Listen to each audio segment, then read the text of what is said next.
मुंशी प्रेमचंद्र द्वारा रचित उपन्यास सेवा सदन भाग 16। महाशय विट्ठलदास इस समय ऐसे खुश थे मानो उन्हें कोई संपत्ति मिल गई हो। उन्हें विश्वास था कि पद्म सिंह इस जरा से कष्ट से मुंह न मोड़ेंगे। केवल उनके पास जाने की देर है। वह होली के कई दिन पहले से शर्मा जी के पास नहीं गए थे।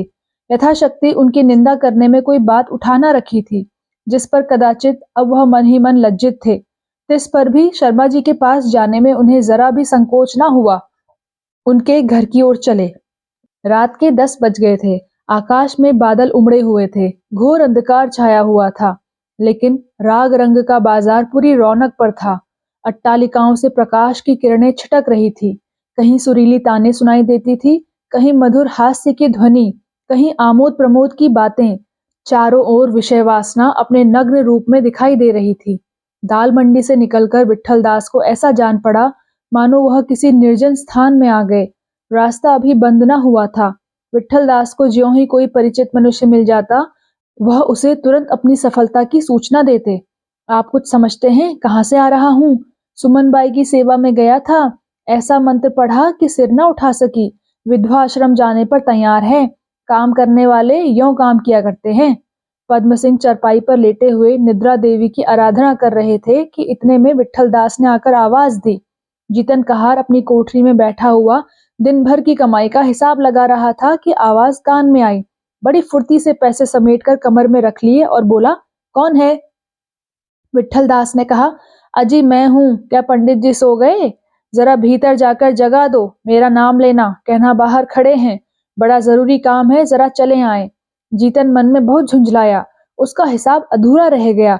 मालूम नहीं अभी रुपया पूरे होने में कितनी कसर है।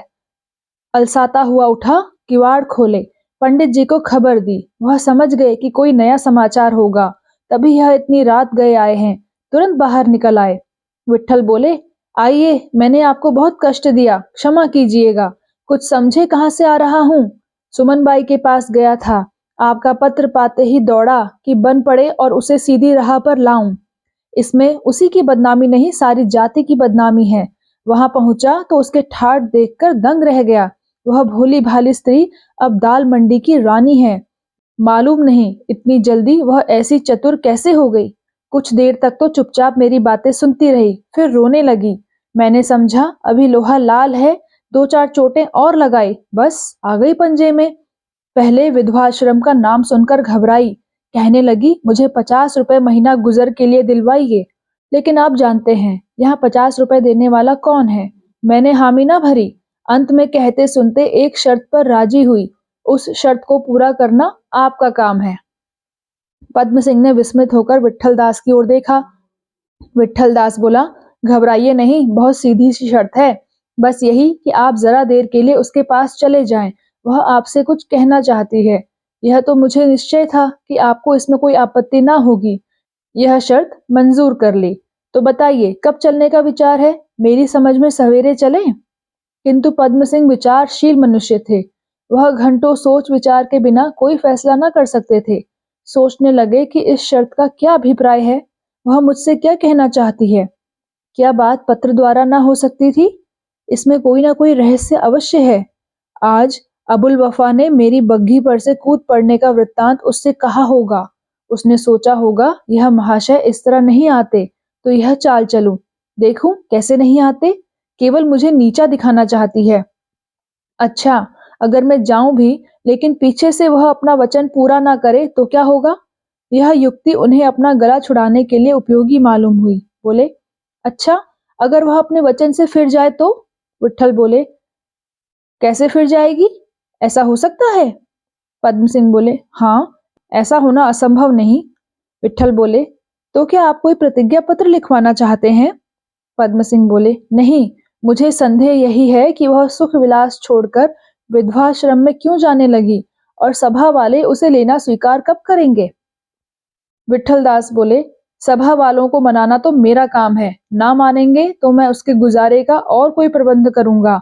रही पहली बात, मान लीजिए वह अपने वचन को मिथ्या ही कर दे तो इसमें हमारी क्या हानि है? हमारा कर्तव्य तो पूरा हो जाएगा। पद्म सिंह बोले, हाँ, यह संतोष चाहे हो जाए, लेकिन देख लीजिएगा वह अवश्य धोखा देगी। विट्ठलदास अधीर हो गए, झुंझला कर बोले, अगर धोखा ही दे दिया तो आपका कौन 56 टका खर्च हुआ जाता है। पद्म सिंह बोले, आपके निकट मेरी कुछ प्रतिष्ठा ना हो, लेकिन मैं अपने को इतना तुच्छ नहीं समझता। विट्ठलदास बोले, सारांश यह कि आप नहीं जाएंगे, है ना। पद्म सिंह बोले, मेरे जाने से कोई लाभ नहीं है। हाँ, यदि मेरा मान मर्दन कराना ही अभीष्ट हो तो दूसरी बात है। विट्ठलदास बोले, कितने खेद की बात है कि आप एक जातीय कार्य के लिए इतना मीन मेष निकाल रहे हैं। शोक, आप आंखों से देख रहे हैं कि एक हिंदू जाति की स्त्री कुएं में गिरी हुई है और आप उसी जाति के एक विचारवान पुरुष होकर उसे निकालने में इतना आगा पीछा कर रहे हैं। बस आप इसी काम के हैं कि मूर्ख किसानों और जमींदारों का रक्त चूसें। आपसे और कुछ ना होगा। शर्मा जी ने इस तिरस्कार का उत्तर न दिया। वह मन में अपनी अकर्मण्यता पर स्वयं लज्जित थे और अपने को इस तिरस्कार का भागी समझते थे। लेकिन एक ऐसे पुरुष के मुंह से ये बातें अत्यंत अप्रिय मालूम हुई जो इस समय बुराई का मूल कारण हो। वह बड़ी कठिनाई से प्रत्युत्तर देने के आवेग को रोक सके। यथार्थ में वह सुमन की रक्षा करना चाहते थे, लेकिन गुप्त रीति से। बोले, उसकी और भी कोई शर्त है। विट्ठलदास बोले, जी हाँ है तो, लेकिन आप में उन्हें पूरा करने का सामर्थ्य है। वह गुजारे के लिए 50 रुपए मासिक मांगती है, आप दे सकते हैं। शर्मा जी बोले, 50 रुपए नहीं, लेकिन 20 रुपए देने को तैयार हूँ। विट्ठलदास बोले, शर्मा जी बातें ना बनाइए, एक जरा सा कष्ट तो आपसे उठाया नहीं जाता, आप 20 रुपए मासिक देंगे। शर्मा जी बोले, मैं आपको वचन देता हूँ कि 20 रुपए मासिक दिया करूंगा, और अगर मेरी आमदनी कुछ भी बढ़ी तो पूरी रकम दूंगा। हाँ, इस समय विवश हूँ। यह 20 रुपए भी घोड़ा गाड़ी बेचने से बच सकेंगे। मालूम नहीं क्यों इन दिनों मेरा बाजार गिरा जा रहा है।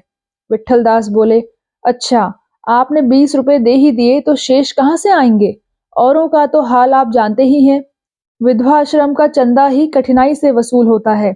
मैं जाता हूँ, यथाशक्ति उद्योग करूंगा, लेकिन यदि कार्य न हुआ तो उसका दोष आपके सिर पड़ेगा।